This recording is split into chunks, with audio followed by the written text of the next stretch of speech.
सभी को नमस्कार।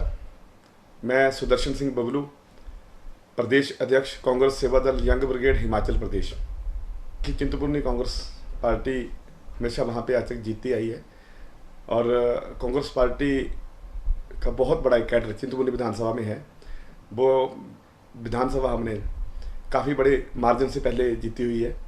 वहाँ पे भाजपा का प्रत्याशी पहले कभी 1000 के मार्जिन से ज़्यादा नहीं जीत पाए और चिंतपूर्णी विधानसभा इस बार भी हम कांग्रेस पार्टी बड़े मार्जिन से जीतने वाली है। बाकी रही अदर पार्टियों की बात, तो मुझे नहीं लगता कहीं उनका वर्चस्व वहाँ पे है। और कांग्रेस पार्टी का जो काम है, जो कांग्रेस पार्टी ने चिंतपूर्णी विधानसभा में क्या पूरे हिमाचल में जो काम किए हैं, इस बार चिंतपूर्णी में जो है हम कांग्रेस पार्टी बहुत ज़्यादा मार्जिन से सीट जीतेंगे और उसके बाद पूरे हिमाचल में हम सरकार बनाने जा रहे हैं। देखिए, ऐसा है कि कांग्रेस पार्टी पहले वहाँ पे हमारे राकेश कालिया जी जो 12,000 वोट से ज़्यादा जीते थे। उसके बाद अगला जो चुनाव था वो 17,000 से वोट से लगभग जीते हैं। और अभी भी अगर जैसे कांग्रेस पार्टी का हम वहाँ पे काम कर रहे हैं, बूथ लेवल पे काम कर रहे हैं, इस बार भी हम 12,000 से ऊपर के माध्यम से कांग्रेस पार्टी की सीट वहाँ पे जीतने वाले हैं। देखिए, ऐसा है कि चिंतपूर्णी विधानसभा में मैं पिछले काफ़ी लंबे समय से हम धरातल पे काम कर रहे हैं और कांग्रेस पार्टी की नीतियों को लेके हम वहाँ पे धरातल पे जा रहे हैं। पर वहाँ पे ऐसा है कि समस्याएं तो काफ़ी हैं कि जो अभी भाजपा के विधायक हैं उन्होंने तो वहाँ पे कोई काम किया नहीं है। उन्होंने लोगों को सब्जी दिखाए हैं, अपने कारोबार को सेटल किया है। अदरवाइज पब्लिक की जनता को, हमारी चिंतपूर्णी की जनता को उन्होंने कोई वहाँ पे उनसे सेटिस्फाई नहीं है और वहाँ पे जो काम के विकास के नाम से बिल्कुल जीरो है, शून्य है। और मैं मानता हूँ कि लोगों को सिर्फ सपने दिखाए गए वहाँ पे और वहाँ पे नई इंडस्ट्रीज, नए जो इंडस्ट्री लेके आनी थी उस तो नहीं लेके आए, उल्टा जो प्लांट लगे हुए थे वो भी बंद हो गए उनके राज में। तो ये मैं समझता हूँ कहीं ना कहीं बहुत बड़ी नाकामी है भाजपा सरकार की और हमारे विधायक की। हाँ, इस बार तो हमारे वहाँ पे भाजपा के विधायक हैं। उससे पहले हमारे कुलदीप कुमार जी हमारे वहाँ पे विधायक रहे हैं। सर देखो, ऐसा है, अभी तो भाजपा की जैसे सरकार अभी वहाँ पे है, तो भाजपा की सरकार वहाँ पे जो हमारे विधायक हैं अभी तक, उनका जो मैं कार्यशैली की बात कर रहा हूँ, उनके कार्यशैली में तो लोग संतुष्ट नहीं हैं हमसे और वहाँ पे कोई अच्छा काम, कोई नया प्रोजेक्ट, कोई नई इंडस्ट्री लाने में नाकाम रहे हैं। ऐसा था, देखिए कि माननीय राजा वीरभद्र सिंह जी एक बहुत बड़े विजनल व्यक्ति थे, बहुत बड़ा व्यक्तित्व था, शिवर मुख्यमंत्री रहे हैं हमारे। और उन्होंने हिमाचल के अंदर इंडस्ट्री पैकेज जो वही लेके आए थे जब वो केंद्रीय मंत्री थे। तो वहाँ पे सब्सिडी जो टैक्स रिबेट था वहाँ पे, तो वो हमें हिमाचल सरकार ने ही दिया था। और उसके बाद उसको साथ चलते हिमाचल के अंदर बहुत बड़ी इंडस्ट्री जो आई थी, चाहे वो हमारे टालीवाल इंडस्ट्री एरिया है, चाहे वो महतपुर इंडस्ट्री एरिया है, और चाहे हमारा वो बद्दी इंडस्ट्री एरिया है, और इवन के ग्रेट इंडस्ट्री एरिया को बहुत बड़ा इंडस्ट्री एरिया वहाँ पे बना था। और इवन की उसके बाद हमारी चिंतपूर्णी विधानसभा की बात की जाए तो चिंतपूर्णी विधानसभा में काफ़ी बड़े प्लांट जो पिछली बार लगे हैं, जैसे कि जिंदल का प्लांट लगा था, हिमालॉयज का प्लांट लगा था, सरिये के वहाँ पे काफ़ी बड़े प्लांट लगे थे। और आज की डेट में वहाँ पे जो प्लांट, वो सरिये के प्लांट थे, वो बंद हो चुके हैं। उसके अलावा कुछ प्लांट वो बंद होने की कगार पर हैं। तो इस वजह से जो है इन भाजपा की सरकार की समझी नाकामी रही कि इन्होंने नए प्रोडक्ट, नई इंडस्ट्री को लेके आना तो दूर की बात है, उल्टा ये जो प्लांट इनके राज में वो चलते हैं भी वो भी बंद हुए हैं। देखिए, कांग्रेस का एक मैनिफेस्टो है, कांग्रेस पार्टी ने एक बड़ा मैनिफेस्टो दिया है, old pension scheme. Old pension scheme देखिए, पहले भी बुढ़ापा पेंशन जो है वो माननीय राजा वीरभद्र सिंह जी की सरकार में हुआ था और वहाँ से स्कीम शुरू हुई थी।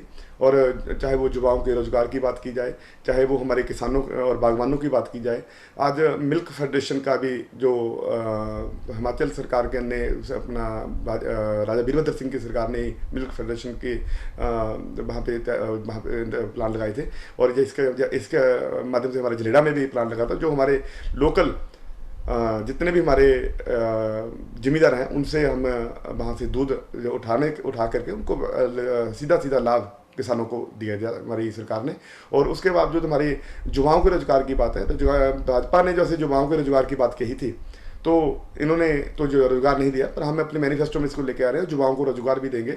और महिलाओं को जैसे हमने पेंशन की बात की है, तो महिलाओं को पेंशन पहले हमने जैसे बुढ़ापा पेंशन दी थी, इसलिए इस तरह से हम महिलाओं को पेंशन भी देंगे। और बाकी भी हमारे जो मैनिफेस्टो है, जैसे किसानों और बागवानों की बात की जाए, स्टार्टअप, नया रोजगार को स्टार्टअप की बात की जाए, तो यहाँ पे हमारे अगर युवाओं को रोजगार की बात की जाए तो नए प्लांट, हम नई इंडस्ट्रीज जहाँ पे कांग्रेस सरकार के द्वारा लेके आएंगे, इस माध्यम से हम युवाओं को रोजगार देंगे। और ऐसे हमारे सरकारी काफ़ी सीटें जो खाली हैं लगभग हर विभागों में, जो भाजपा सरकार नहीं भर पाई, हम उनको भी भरेंगे और वहाँ पे भी युवाओं को रोजगार देने की पूरी कोशिश करेंगे। सर ऐसा है, 70 साल में जो कांग्रेस पार्टी, पहले तो मैं 70 साल की बात करूँ, उसमें लगभग ज़्यादा नहीं तो 15 साल भाजपा का राज रहा है। और जो 70 साल का जो गुणगान है ये भाजपा वाले ही करते हैं। दूसरी बात, 70 साल में जब हमारा देश आज़ाद हुआ है, हम भली भांति जानते हैं कि देश जब हमारा आज़ाद हुआ तो हमारे देश के अंदर सुई तक नहीं बनती थी। आज जो भी इंफ्रास्ट्रक्चर हिंदुस्तान के अंदर बना है, ये सिर्फ और सिर्फ कांग्रेस पार्टी की देन है। भाजपा ने सिर्फ इसको बेचने की का काम किया है, या इसको प्राइवेटेशन काम किया है। कुछ लोगों को इन्होंने लाभ देने की वजह से हमारा रेलवे आज प्राइवेट हो रहा है, हमारा LIC हमारा प्राइवेट हो रहा है, बैंकों का प्राइवेटेशन किया जा रहा है, बैंकों को मर्ज किया जा रहा है। आज आप किसी भी सेक्टर की बात कर लो, और वहाँ पे भाजपा की जो सरकार है, और इन्होंने हमेशा भारत को बांटने की काम किया है। और भारत को इन्होंने जैसे अभी प्राइवेटेशन की बात की, तो वहाँ पे नया इंफ्रास्ट्रक्चर कुछ बनाया तो नहीं है, पर कांग्रेस के द्वारा जो बनाया गया उसको इन्होंने बेचा, जरूर बेचा है। दूसरी बात यह है कि यूक्रेन की बात करें, महंगाई की बात करें, आप देखो कि 70-80 रुपए की हमारी मस्टर्ड ऑयल की, सरसों के तेल की जो बोतल थी, उसको 70 साल लगे 70 रुपये तक पहुंचने के लिए, 80 रुपये तक पहुंचने के लिए। सिर्फ 10 साल लगे उसको 250 रुपये तक पहुंचने के लिए। आप जो महंगाई की बात करें तो हम जो मुख्य की जो सरकार है, ये तो उसका दायित्व बनता है कि उसका जवाब दें कि ये महंगाई किस वजह से बढ़ रही है। यूक्रेन में लड़ाई होती है, बात सही है आपकी, यूक्रेन में लड़ाई यूक्रेन में हो रही है, महंगाई भारत में क्यों बढ़ रही है। पेट्रोल डीजल की बात कर रहे थे, जब इन्होंने भाजपा सरकार सेंटर में जब आई थी 14 में, मैं जहाँ तक मुझे पता है कि इन्होंने एक बड़ा नारा दिया था, बहुत हुई महंगाई की मारा तक आपकी बार भाजपा की सरकार। डॉलर की बात करते थे, तो डॉलर कहाँ से कहाँ पहुँच गया। कोई भी चीज़ जो इनके मैनिफेस्टो में थी, मुझे एक भी चीज़ बता दें कि इन्होंने अपने मैनिफेस्टो में वो काम किया है, वो मैनिफेस्टो के आधार पर काम किया है। सिर्फ जनता को इन्होंने जातियों में बांटा है, जनता को इन्होंने धर्मों में बांटा है, और सिर्फ इन्होंने अपना राजनीति चमकाने के लिए और सिर्फ अपने आप को ही इन्होंने मजबूत किया है, और बल्कि जनता के साथ इन्होंने दो बड़ा धोखा किया। और ये जो महंगाई है एक बहुत बड़ा मुद्दा है, और इसी महंगाई को लेकर के जब अभी हमारे उपचुनाव हिमाचल में हुए थे, तो लोगों ने इनको जवाब दे दिया था कि 3 सीटें हमने विधानसभा की और 1 लोकसभा की सीट को जीत के करारा जवाब दिया। उसी समय इन्होंने लगभग 15 रुपये डीजल को रेट गिराया था, और दोबारा से इन्होंने फिर रेट बढ़ाने की बात की। और चुनाव में आ रहे हैं, तो चुनावों को इन्होंने फिर कुछ ना कुछ अपने सब्ज दिखाएंगे पब्लिक को, और ये लालच दे करके और फिर वोटें हड़पने की बात करेंगे। तो अब जनता समझ चुकी है इनकी जो भी इनके कारनामे हैं, अब जनता ज़्यादा समय तक इनको बर्दाश्त नहीं करेगी, और ये भाजपा की एक बहुत बड़ी नाकामी है। देखिए ऐसा था, जो भी आज तक पब्लिक वेलफेयर के जो भी फैसले थे, राजा साहब 6 बार मुख्यमंत्री रहे हैं, उन्होंने हमेशा जनता के और हिमाचल को आगे बढ़ाने के लिए फैसले लिए थे। और आज भी मैं जहाँ समझता हूँ, आज जब पेंशन की बात की जाए तो अटल बिहारी वाजपेयी हमारे प्रधानमंत्री जी हुआ करते थे, उन्होंने पेंशन बंद की है, उनके राज में पेंशन बंद हुई थी, ये उनका फैसला था। दूसरी बात, अभी जो सरकार है इसने पेंशन तो क्या देनी, इन्होंने नौकरियां ही बंद कर दी। आर्मी की बात करते थे हम, और इन्होंने अग्निवीर योजना लेकर के उनके हमारे युवाओं के सपनों को चकनाचूर कर दिया है।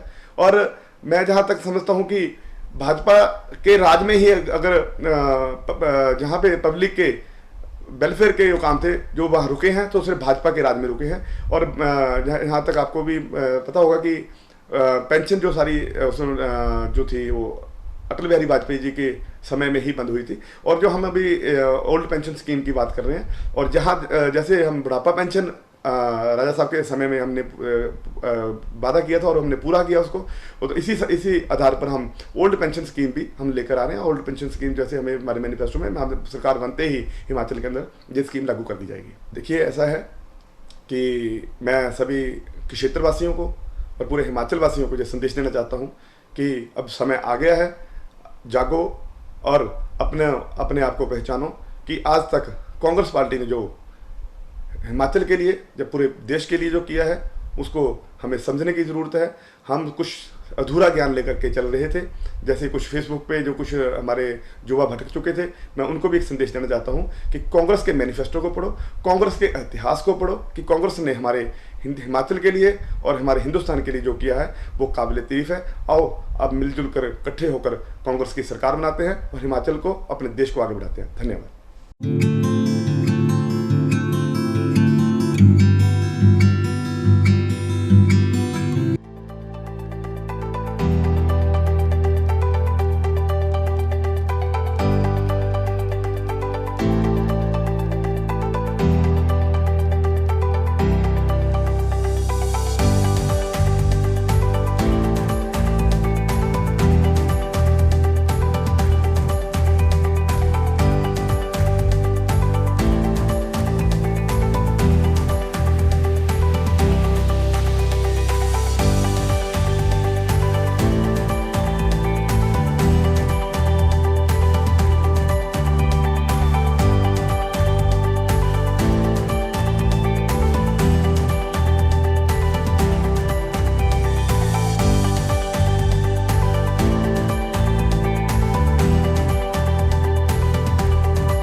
मिठाई और नमकीन घर में कब आती है?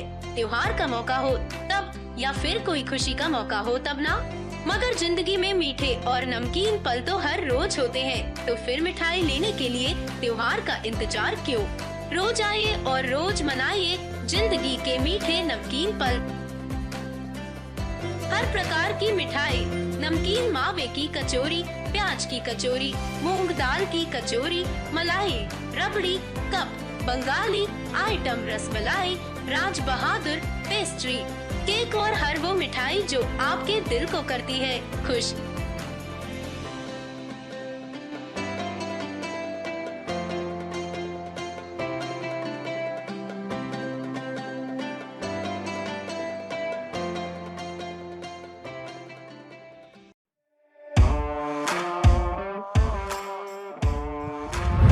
अब एंटरटेनमेंट के साथ साथ फिट रहना हो गया है और भी आसान। आपके अपने शहर महतपुर में खुल गया है आनंदराज पैरामेडिकल इंस्टीट्यूट और स्पोर्ट्स एकेडमी, जहां आप अपने मन चाहे खेल में एडमिशन ले सकते हैं। यहां पर badminton, table tennis, aerobics, yoga, dance, gym सभी उपलब्ध है। पैरामेडिकल इंस्टीट्यूट में आपको चिकित्सा विज्ञान का कौशल भी सिखाया जाएगा और एडमिशन के लिए उम्र की कोई सीमा भी नहीं। तो देर किस बात की है, आज ही पहुंचे Anandraj Malik paramedical institute and sports academy Mahatpur, या संपर्क करें 8544797498 या 9816066778 पर।